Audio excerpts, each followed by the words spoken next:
Alam nyo guys, sawa na ako dun sa mga nagre-reklamo na wala nang kitaan sa Splinterlands. Sa totoo lang, diskarte lang ang labanan dito. Kaya isi-share ko ang mga tips ko kung bakit hanggang ngayon kumikita pa rin tayo dito. Hi guys, I'm John aka Soral. Welcome to your YouTube channel for your play to earn NFT reviews. Don't forget to like, share, subscribe, and hit that notification bell. Kaya, let's go! Grabe no, bumagsak ng grabe yan itong Dark Energy Crystals. No? From 0.8, yung nag-cover tayo nito na nagkaroon tayo ng ROI times 12. Bumagsak ngayon to 0.20. So more than 60 cents. Malaking bagay yan. More than kalahati ang ibinagsak, pero surprisingly, kumikita pa rin tayo. Okay? Ganong kadali. Pero syempre, from ROI times 12, no, naglalaro na ako from that, mga 2 months from that recording of the video, naging ROI times 10 na lang, no? Or times 10.5.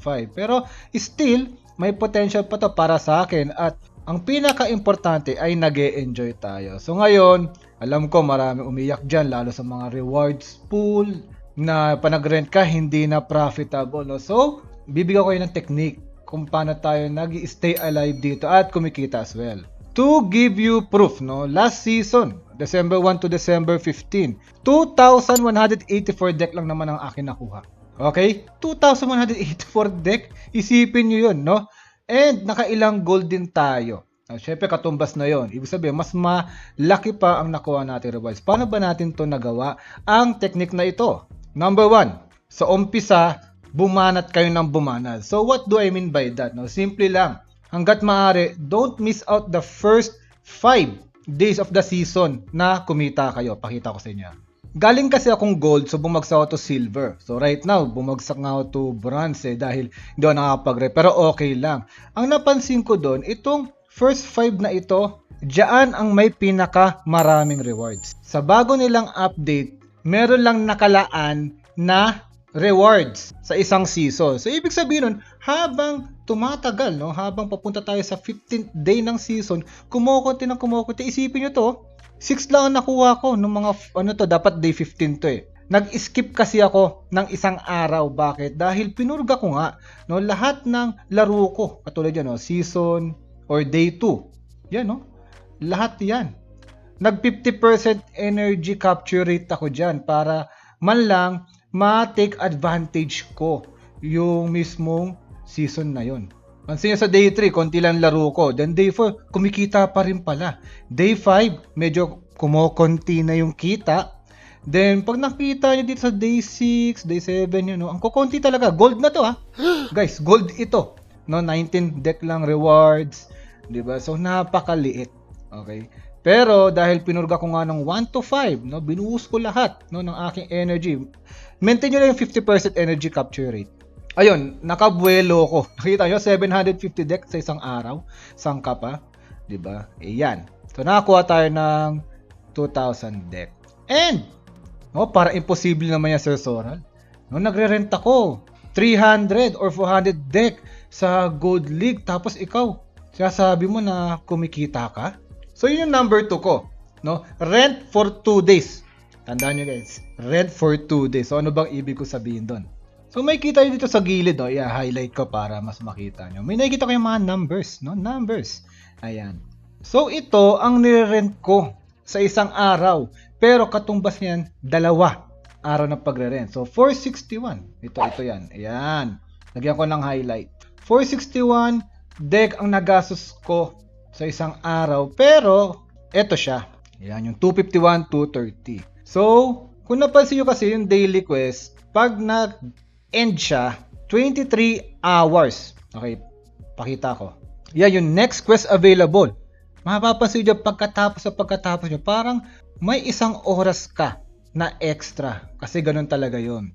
So, by that, no, for example, nagrent ako ng 9 o'clock, pinagre-rent ko. Dapat alam ko na kung sino ang i-rent ko for the 2 days na yon. For example, water quest ako. Siyempre, water na summoner na ile-level up ko. Pati mga master na level up ang kukunin ko noon. Hanggang kinabukasan na yon. Ngayon, if ever na sabihin natin, fire quest tomorrow, magdadagdag lang ako ng mga konting cards at ayun na yung mismong pangkalahatan sa buong second day na yon. At dahil doon, na ma-maximize ko yung potential na nire-rent ko. Hindi lang yung magre-rent ako para ngayong araw lang, hindi. No? Hanggang kinabukasan na yon. Kaya kung napapansin nyo yung reward chest ko, meron pa rin dito, ang dadami oh. Nakita nyo may 500 kasi gold card yan, di ba? So pwede ko nga yan i-benta sa marketplace ng mahal eh. Pero syempre, chill lang tayo. It is part of our pagpapahinog. Yung pa yung aking third part. Kung pupunta ka dito, wag mo i-expect na bukas kikita ka. Wag mo i-expect agad na ika-cash in mo. Palaguin mo ng palaguin yung inyong puhunan. Yes, bumabagsak yung DEC, yung SPS. Pero para sa akin, maganda naman economy ng Splinterlands eh. And yung nga, yung Chaos Legion pack, paparating pa. So katulad ako, yung mga naipon ko, bakit pang bibili ko lang lahat yan ng Chaos Legion pack. And from there, baka hindi na ako mag-rent. So, kukubra na lang ng kukubra. So, we can expect by next year, mas masaya ang December ko dahil mas may makakaipon tayo. So, ganun. So, yun na yung 1, 2, 3 steps lang. No? Number 1, as much as possible, maglaro kayo for the first 5 days. No? Kahit na 50% energy capture rate nyo yung paglalaro nyo. Then, sa pangalawa, rent for 2 days na yon. Dapat ma-maximize nyo yung 23 hours window time for the daily quest. Then, number 3, wag nyo muna i-sell, no? Wag nyo muna i-cash out, no? Ipunin nyo ng ipunin, palaguin nyo, no? Parang business yung inyong Splinterlands na hindi ka dapat na yung punan nyo, kukunin nyo agad. Hindi, paikutin nyo lang, paikutin. As time goes by na komportable na kayo, meron na kayo na mga cards na hindi nyo na i-rent. Now, from there, that will be the most profitable passive income that you will get in your life. Diba? At syempre, kung gumanda pa tong video na to, mag-share ako ng mga meta sa bagong Chaos Legion na aking ginagawa right now for Bronze, Silver at Gold League. Kaya sana paabutin ito ng medyo maganda. At always remember to risk an amount that you can afford to lose lang and enjoy the game! Sana may natutunan kayo. Kung meron pa kayong mga tips na pwedeng i-share sa atin, comment down below. But don't forget to like, share, subscribe. Hanggang sa muli guys! Babu!